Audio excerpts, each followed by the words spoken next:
The neural probe's blue light cast eerie shadows across Commander Zara's scaled features as she studied the human strapped to the interrogation chair. For 3 cycles, she had broken the minds of enemy prisoners with surgical precision. But this one was different. The human sat perfectly still, his dark eyes fixed on hers with an unsettling calm. Blood trickled from a cut above his eyebrow, yet he showed no sign of pain or distress. Most captives would be screaming by now, begging for mercy as the probe prepared to tear through their memories like tissue paper. "State your name and rank," Zara commanded, her voice echoing through the sterile chamber aboard the Dominion flagship. "Captain Marcus Chin, Earth Defense Coalition," he replied without hesitation. His voice was steady, almost conversational. "Service number 7749 Delta." Zara's 4 eyes narrowed. In her experience, humans were emotional creatures, quick to anger, faster to break. Their entire species seemed driven by irrational impulses and primitive instincts. Yet the specimen displayed none of their typical weaknesses. "Your fleet's formation patterns," she continued, activating the neural interface. "Defensive protocols. Command frequencies. Tell me and your death will be swift." The human's lips curved into something that might have been a smile. "You know, Commander, your species has been studying us for months now. Cataloging our reactions, measuring our responses, predicting our behavior." He leaned forward slightly, his restraints creaking. "But you've made one critical error." "And what might that be?" Zara asked, though something in his tone made her skin crawl. "You assume we're afraid of you." The words hung in the air like a challenge. Zara had heard defiance before, desperate last stands, hollow bravado from broken minds. This was different. This was certainty. "Fear is irrelevant," she said, though her confidence wavered. "Pain is universal. The probe will extract what I need whether you cooperate or not." "Will it?" Marcus tilted his head, studying her with those unnerving human eyes. "Tell me, Commander, what do you know about human psychology? Really know, not what your analysts have theorized." Zara hesitated. The question was unexpected, tactical. Most prisoners begged or bargained. They didn't interview their captors. "I know enough," she replied curtly. "Your species is weak, emotional, predictable." Marcus laughed. Actually laughed. And the sound sent shivers down Zara's spine. "Predictable? Commander, we're the species that straps explosives to our own bodies to kill our enemies. We're the ones who, when faced with impossible odds, don't retreat. We charge forward screaming." His eyes grew distant for a moment. "We're the species that looks at the vastness of space and says, 'We belong here too.'" "Madness," Zara whispered, but her hand trembled as she reached for the probe's activation switch. "Is it?" Marcus met her gaze directly. "Your people have conquered 12 star systems by overwhelming superior technology and coordinated tactics. Very logical. Very efficient. But you've never faced anything like us before, have you?" The probe hummed to life, its tendrils of energy reaching toward Marcus's skull. He didn't flinch. "You want to know why your invasion has stalled?" he continued, his voice growing colder. "Why your inferior enemy keeps finding ways to turn your own weapons against you. Why every decisive victory becomes another nightmare." Zara's finger hovered over the final activation. Something in the human's tone made her pause. It wasn't bravado. It wasn't even courage. It was something far more unsettling. "Why are you afraid, human?"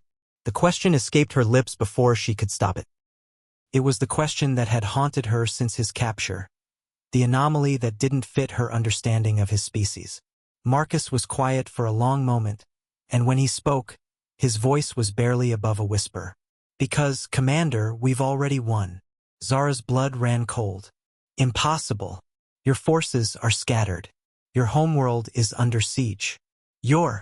You still don't understand," Marcus interrupted, and now his smile was sharp as a blade.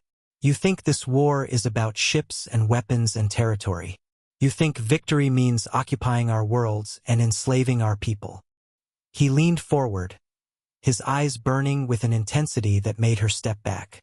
"But you've already lost the only battle that matters." "What are you talking about?" "The moment you decided to fight us, you changed. Every tactic you've learned from us, every adaptation you've made to counter our illogical strategies, you're becoming more like us. More unpredictable. More human." Zara's 4 hearts hammered in her chest. "That's impossible. We are evolved. Rational. Superior. Are you?" Marcus's voice was soft now, almost pitying. 3 months ago, your species attacked only strategic targets. Now you strike civilian populations out of frustration. You used to retreat when faced with losses. Now you throw away ships in desperate gambits. You're not fighting like the logical, efficient Dominion anymore, Commander. You're fighting like us. The truth hit her like a physical blow. The increasing casualty rates. The desperate orders from command. The nightmares that had begun plaguing her crew, nightmares were not supposed to exist in Dominion psychology. And that terrifies you, Marcus continued relentlessly, because you're beginning to understand what we've known all along. There's something worse than being destroyed by your enemy. It's becoming your enemy. And the terrible secret, Commander, is that you're starting to like it. Zara staggered backward, her mind reeling. Around the fleet, she knew other commanders were asking the same questions, making the same impossible choices, adopting the same brutal, beautiful, terrifying human tactics. We don't need to defeat you, Marcus said, his voice now gentle, almost compassionate. We just need to make you think like us, fight like us, dream like us, because once you do, he paused, letting the silence stretch taut. You'll understand why we're not afraid of anything. Not even death. Not even you. The neural probe powered down automatically, its readings confused by the psychological feedback loop it couldn't comprehend. Zara stood frozen, realizing with growing horror that the human was right. The war was already over. They had won the moment the Dominion chose to engage them in combat. Because you cannot defeat humanity without becoming human. And once you become human, the real question, Commander, Marcus said softly, isn't whether we'll survive your invasion. The question is whether you'll survive becoming like us. Whether your species can handle the gift and the curse of thinking like humans. Zara looked at him one last time, seeing not a prisoner but a prophet. A harbinger of a transformation that was already spreading through her fleet, her people, her very soul. She turned and walked toward the door, her mind churning with implications too terrible to contemplate. Behind her, she heard Marcus speak one final time. Sweet dreams, Commander. If you can still remember how to have them.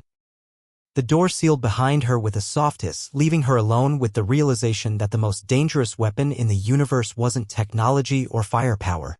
It was the human capacity to change everything they touched, including their enemies.